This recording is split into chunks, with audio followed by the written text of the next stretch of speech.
حضرت عمر کبھی کو خواہش نہیں کی، مچھلی کھانے کو دل چاہا تو آپ کے غلام کا نام یرکا تھا۔ کچھ غلام بڑے وفادار ہوتے ہیں، وہ بیٹوں سے بھی پیارے ہو جاتے ہیں۔ حضرت مولا علی کے غلام تھے کمبر۔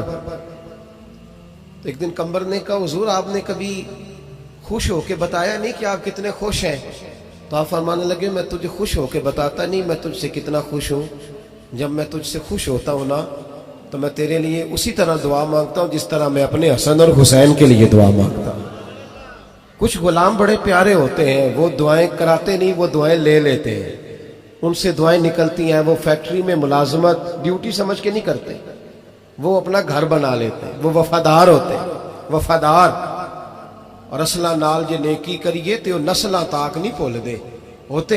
تو یرکا آپ کا بڑا وفادار غلام تھا۔ ایک دن آپ نے کہا مچھلی کھانے کو دل کرتا ہے، لیکن مسئلہ یہ ہے کہ 8 میل جانا پڑے گا مچھلی لینے، 8 میل آنا پڑے گا، رہنے دو کھاتے ہی نہیں، چھوڑو اپنے لیے اب چھوٹی سی خواہش کے لیے اتنی مشقت کرنا۔ حالانکہ لوگ لاہور سے گجرا والے روٹی کھانے چلے جاتے ہیں آج بھی، اور گجرا والے بھی کئی لاہور آ جاتے ہیں، صبح نہاری سنیں اچھی ملتی ہے۔ ویسے کہا جائے کسی کو کہ گھر سے اٹھ کے مسجد میں محفل ہے تو کہتے ہیں بس گھٹنے نہیں کام کرتے، کمر میں تھوڑی تکلیف ہے، رات میں دیر سے آیا تھا۔ حضرت عمر نے کہا 8 میل جانا 8 میل آنا میری مچھلی کے لیے چھوڑو۔ وہ غلام کہتے ہیں میں سالوں سے آپ کا خادم تھا، کبھی آپ نے کوئی خواہش کی نہیں تھی، پر آج جب کی نہ خواہش تو میں نے کہا کہ خواہش کر لی ہے اور کی بھی پہلی دفعہ ہے تو میں پوری نہ کروں۔ کہتے ہیں جناب عمر نماز پڑھنے گئے تو مجھے پتا تھا کہ کچھ مہمان آئے ہیں، عصر ان کی ہو جائے گی۔ کہتے میں نے حضرت عمر کے پیچھے نماز پڑھی، ظہر کی 2 رکعتیں سنت پڑھ کے تو میں گھوڑے پہ بیٹھا، عربی نسل کا گھوڑا بندھا ہوا تھا، دوڑا کے گھوڑا میں پہنچ گیا۔ عربی نسل کے گھوڑے کو 8 میل کیا کہتے ہیں؟ کہتے ایک ٹوکرا مچھلی کا خریدا، کئی کلو مچھلی خرید کے تو میں حضرت عمر کی عصر کی نماز ہونے سے پہلے واپس بھی آ گیا۔ کہتے ہیں گھوڑے کو میں نے ٹھنڈی چھاؤں میں باندھا تاکہ اس کو پسینہ آیا تو خشک ہو جائے، جناب عمر کہیں دیکھ نہ لے۔ کہتے ہیں وہ اس کو پسینہ خشک ہو گیا، جب میں اس کے قریب گیا تو گرد و غبار، وہ پسینہ خشک ہوا تو جو مٹی کیچڑ تھا وہ خشک ہو گیا۔ تو میں نے کہا حضرت عمر تو پھر دیکھ لیں گے۔ کہتے میں فٹافٹ گھوڑے کو کنویں پہ لے گیا، میں نے اسے غسل کرایا اچھی طرح۔ جب گھوڑے کو غسل کرایا پھر لا کے چھاؤں میں باندھا۔ ہماری خواہشیں ہوتی ہیں تو کیا حال ہوتا ہے، لیکن یہ خواہش پوری کر کے ڈر رہے ہیں، ضمیر زندہ ہے نا، اندر کے روگ ختم ہو چکے۔ فرماتے ہیں کہ جب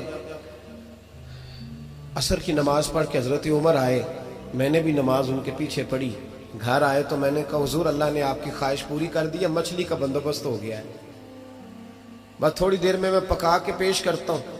کہتے میں نے یہ لفظ کہے تو جناب عمر اٹھے اور گھوڑے کے پاس چلے گئے، گھوڑے کی پشت پہ ہاتھ پھیرا، اس کی ٹانگوں پہ ہاتھ پھیرا، پھر حضرت عمر گھوڑے کے کانوں کے پاس گئے تو اس کا ایک کان اوپر اٹھایا تو کہنے لگے یرکا ادھر آ یار۔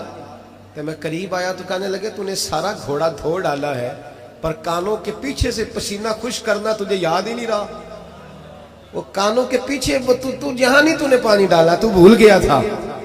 اور پھر حضرت عمر گھٹنوں کے بل زمین پہ بیٹھ گئے، کہنے لگے او یار یرکا ادھر آ، تیری وفا میں شک کوئی نہیں، پر میں کوئی زیادہ نیک آدمی نہیں ہوں، میں کوئی زیادہ پرہیزگار نہیں ہوں، میں تو دعائیں مانگتا ہوں میری نیکیاں بدیاں برابر کر کے اللہ مجھے معاف کر دے، میں نے کوئی زیادہ تقویٰ نہیں اختیار کیا۔ یار ایک بات بتا، اگر یہ گھوڑا قیامت کے دن اللہ کی بارگاہ میں کہے کہ یا اللہ عمر نے اپنی ایک خواہش پوری کرنے کے لیے مجھے 16 میل کا سفر کرایا، اے اللہ میں جانور تھا، بے زبان تھا، یہ میری غلطی تھی، 16 میل کا سفر ایک خواہش پوری کرنے کے لیے، تو یرکا تو بتا میرے جیسا وجود کا کمزور آدمی مالک کے حضور گھوڑے کے سوال کا جواب کیسے دے گا؟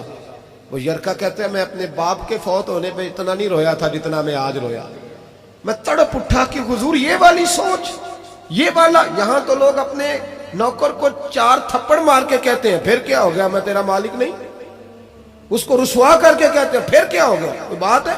یہاں بہو کو 20 گالیاں دے کر اور غریب رشتہ دار کو برا بھلا کہہ کر اپنے ملازم کو لوگ نیچا دکھا کے خوش ہوتے ہیں، کہتے ہیں دیکھا نا پتہ چلا میں چودھری ہوں، میں افسر ہوں، میں فلاں ہوتا ہوں، میری چدراہٹ۔